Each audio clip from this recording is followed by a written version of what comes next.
Hamzah Zainudin is set to return as opposition leader.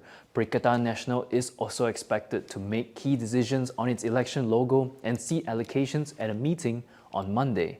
And looking ahead, what's at stake in the Johor and Negeri Sembilan state elections and why they matter more than just numbers. All that and more coming up. Is Hamzah Zainudin set for a comeback as opposition leader? Perikatan National Chief Whip Takiyuddin Hassan has formally informed the Dewan Rakyat Speaker that 61 opposition MPs back his appointment. In a letter to Speaker Johari Abdul, Takiyuddin said the decision follows the resignation of Kumaman MP Ahmad Samsuri Mokhtar as opposition leader. According to the letter, Johari was notified of the move on June 10th. A list of the 61 MPs backing Hamzah was also attached. Johari said he had yet to receive any official notification from the opposition bloc regarding Hamzah's return. Hamzah previously stepped down from the role following a leadership dispute with Bersatu President Muhyiddin Yassin. Last month, Samsuri took over as opposition leader. However, past President Abdul Hadi Awang announced last week that Hamzah would be reinstated just 2 months after leaving the post. Hadi said PAS had consulted its MPs and elected representatives, including those aligned with Hamzah and the 13 MPs who remain with Bersatu. Earlier this month, PAS ended its political cooperation with Bersatu, although both parties remain components of the opposition coalition. Will Perikatan National contest the next state elections under one logo or two? The PN Supreme Council is set to decide on logo usage and seat allocations for the Johor and Negeri Sembilan elections in a meeting on Monday. Utusan Malaysia reported PN Information Chief Anwar Musa is saying that only the coalition chairman has the authority to issue candidate appointment letters, while seat distribution must be finalized by the Supreme Council. He also dismissed talk of internal splits of Bersatu being removed from the coalition, saying no such proposal has been tabled. Anwar added that any decision on Bersatu's position must follow coalition consensus in line with PN's constitution. Past spiritual leader Abdul Hadi Awang has maintained that Bersatu can remain in PN as long as it follows the rules, with no move to expel the party. The remarks came amid renewed speculation over tensions within the coalition following PAS's severing of political ties with Bersatu. Despite that, Bersatu President Muhyiddin Yassin insists the party will remain in PN and contest the Johor and Negeri Sembilan elections under the coalition's logo.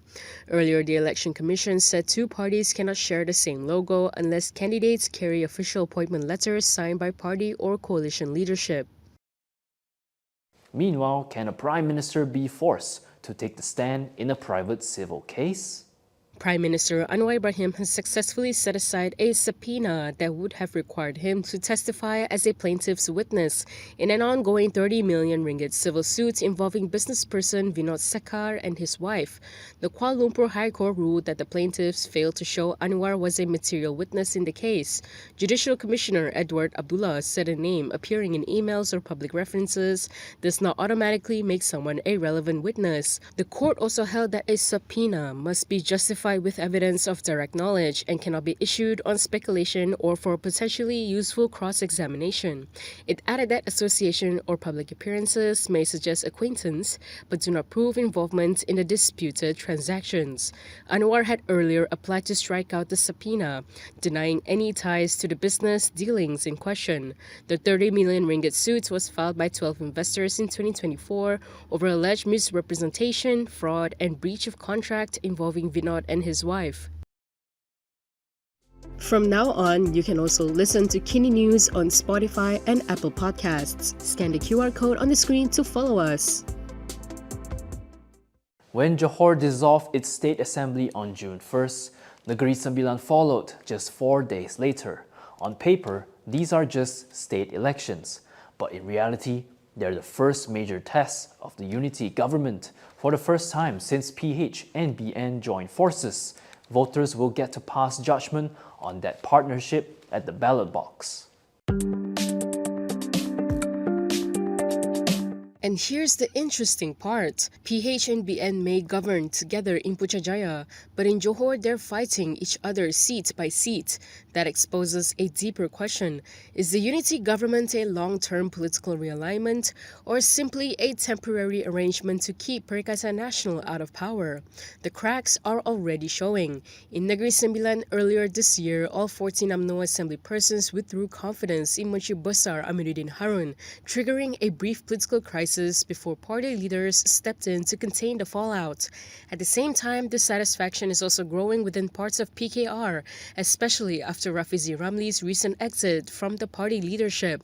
And then there are the voters. Since Undi 18, millions of younger voters have entered the electorate with concerns about jobs, housing, and the cost of living, issues that don't always align with traditional party loyalties. This is also happening against a backdrop of global economic uncertainty, rising energy prices, and growing pressure on household finances, all of which makes these elections an important political stress test. A poor result won't necessarily bring down the federal government, but it could strengthen factions within PH and BN that already question whether the partnership is worth maintaining. So while these may be state elections in name, they are really the first major report card on the political order Malaysia created after the 2022 general election, and the outcome could shape the country's political direction long before the next general election. Bersatu has lost a major court challenge in its dispute with the MACC. The Kuala Lumpur High Court ruled that MACC acted lawfully in freezing two-party bank accounts and seeking a travel ban against its president, Muhyiddin Yassin.